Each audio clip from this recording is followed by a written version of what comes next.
Inferior alveolar nerve block, or IANB for short, is probably the most important and the second most utilized injection technique in dentistry. But before we delve into the details of the injection procedure, first we need to point out which nerves it anesthetizes and which areas of the mouth are subsequently anesthetized. The inferior alveolar nerve block obviously anesthetizes the inferior alveolar nerve along with the incisive nerve, mental nerve, and lingual nerve. This leads to the numbness of the pulp of mandibular teeth all the way to the midline, anterior 2/3 of the tongue, body of the mandible and inferior portion of the ramus, lingual soft tissues and periosteum, buccal mucoperiosteum, mucous membrane anterior to the mental foramen, floor of the oral cavity, and extraoral soft tissue.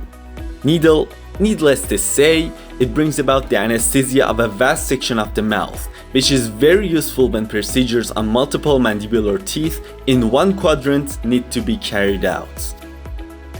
IANB has a high failure rate. Melamet's Handbook of Local Anesthesia attributes this lack of success to two factors. First, the height of the mandibular foramen on the lingual aspect of the ramus varies from person to person, and second, there is a greater depth of soft tissue penetration necessary, both of which make it harder to carry out an accurate injection. For a right IANB, the administrator should sit at the 8 o'clock position facing the patient. For a left IANB, they should sit at the 10 o'clock position. The patient should be in the supine position, but if necessary, semi-supine is fine too.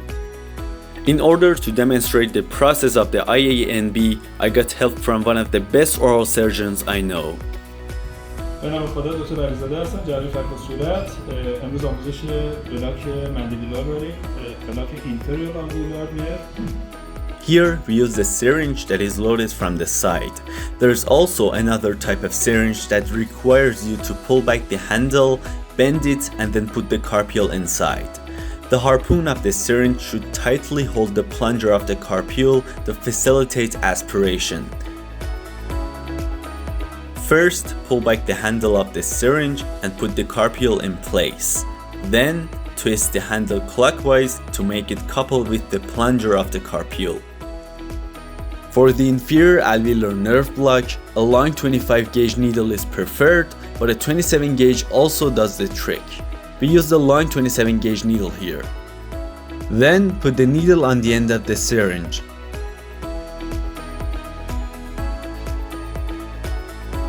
Now, remove the cap, and before starting the injection process, spray out a little of the anesthesia to ensure that everything works fine. First parameter for locating the site of injection is the height of it. To begin, place your index finger or thumb on the coronoid notch. This helps in locating the height of injection while also minimizing the trauma from needle insertion and providing better visibility. But where exactly is the coronoid notch? The coronoid notch is located not on this loose tissue in front of the ramus, but here on this rigid part, which is the anterior border of the ramus. From here, a triangle forms, and on the most posterior side lies an anatomical structure called the pterygomandibular raphe. The pterygomandibular raphe is a tendinous band that connects the pterygoid hamulus of the medial pterygoid plate to the mylohyoid line of the mandible. It has a horizontal and a vertical portion, and here we need the vertical one. The site of injection is on this vertical portion about 6 to 10 millimeters above the occlusal plane. The second parameter needed for locating the site of injection is the anteroposterior aspect of it. Imagine a line starting from your fingertip on the coronoid notch and ending in the deepest, most posterior part of the pterygomandibular raphe.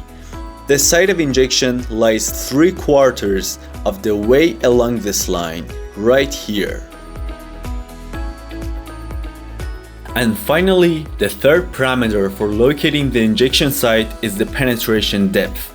The most important thing to consider is that we have to touch the bone with the needle first. So just slowly push the needle in until you feel it has contacted bone. Most of the time you'll need to put the needle in about 2/3 or 3/4 of the way in. Now place the barrel of the syringe in the corner of the mouth on the opposite side over the mandibular premolars.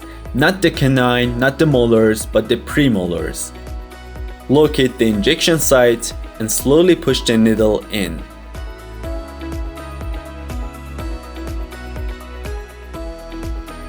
We contacted bone here. Now withdraw the needle by about 1 mm to avoid subperiosteal injection. Then aspirate, which means to pull back the syringe plunger to make sure that no blood comes into the syringe barrel. Here we aspirated and some blood came inside the barrel. So we changed the location of the syringe and aspirated once again. As you can see, no blood is visible. Now deposit about 1.5 mm of anesthetic over a minimum of 60 seconds. Now slowly withdraw the needle, and while doing so, withdraw the rest of the local anesthetic to also anesthetize the lingual nerve. If you hit the bone before the needle is even halfway in, it means that the needle tip is located too far anteriorly on the ramus. To fix, pull the needle out a little bit, but do not take it all the way out. Now bring the syringe barrel more toward the front of the mouth over the canine or lateral incisor, and now try again to go deeper until you contact bone at the right depth. But if you can't contact bone at all, it simply means that a needle tip is located too far posterior. To fix it, pull the needle out a bit, but leave about 1/4 of it inside the tissue. Now place the barrel of the syringe more toward the back of the mouth over the mandibular molars, and then push it deeper until you contact bone at the appropriate depth. And that's how you do an inferior alveolar nerve block. If the video was helpful, don't forget to like, share, and subscribe.